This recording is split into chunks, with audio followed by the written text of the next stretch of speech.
Former President Trump is under fire from the far right for finally telling the truth.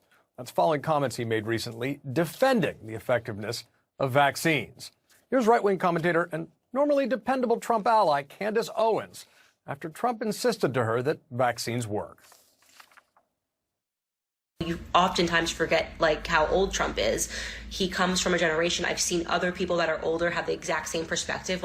They came from a time before TV, before internet, before being able to conduct their independent research, and everything that they read in a newspaper that was pitched to them, they believed that that was a reality. I believe also that he only reads the mainstream media news. Believe it or not, I do not believe that Trump reads or partakes in any other news sources. I don't believe that Trump is on the internet. Clean up on aisle Trump. Joining me now, CNN senior political analyst and USA Today columnist Kristen Powers, as well as CNN political commentator and political anchor at Spectrum News, Errol Louis. Errol, I'll start with you. What does this backlash against Trump from the far right say about his base of support, as well as the war against the virus and some of the shifting fault lines? What it says about his base, John, is that some of them, I think, are recognizing that there's more at stake here than simply supporting the president and going down whatever path of bravado and BS that he wants to hand out to them. That might work as politics, but the reality is there's quite a lot at stake when you're talking about individual families, when you're talking about people who have seen what happened at their local hospital and the filling up of the ICUs. And so they're not necessarily going to sort of run down this path with him. And so he finds it now difficult to inject a note of truth into the torrent of lies that led to him being voted out of office. He's in a very difficult place, a difficult place of his own making, John. And this was just really, Kirsten, an unbelievable exchange to watch Candace Owens and the former president talking about this and him pushing back on her, saying just the truth about vaccines and boosters and what it means for hospitalizations. But she's not the only one, of course, now trying to talk about this in the aftermath. Alex Jones is also criticizing Trump over what he said. Is an emergency Christmas Day warning to President Trump.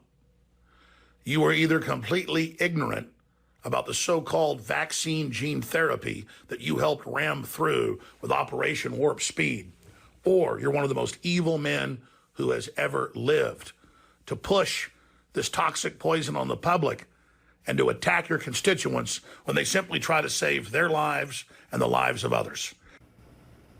Now, we should repeat, Trump was just quite literally telling the truth about vaccines when he was pushing back on Candace Owens. Are you surprised, though, to see what she's saying in the aftermath of this and what Alex Jones is saying about this? Not really, because you really can't put the genie back in the bottle. So what Trump unleashed can't just suddenly be undone. And you have people who have been out there parroting this line, telling all of their followers that this is the case, and they're not going to just turn around on a dime and say, oops, we were wrong because Donald Trump says this, because how stupid would they look, right? That doesn't, and I guess, when you listen to Candace Owens, she lives in a world where you're supposed to get medical information on obscure websites on the internet. That's a very different worldview that, even Donald Trump doesn't ascribe to. And so, he's basically just saying what is true, what the doctors are saying. And she's saying, well, he doesn't really know that because he's old and he doesn't spend his time basically going down rabbit holes on the internet to get medical information. It's just such an alternate universe. And I don't think it can be undone. I think that's one of the most dangerous things about the Trump era is that even if he wanted to try to pull it back, I don't think he can.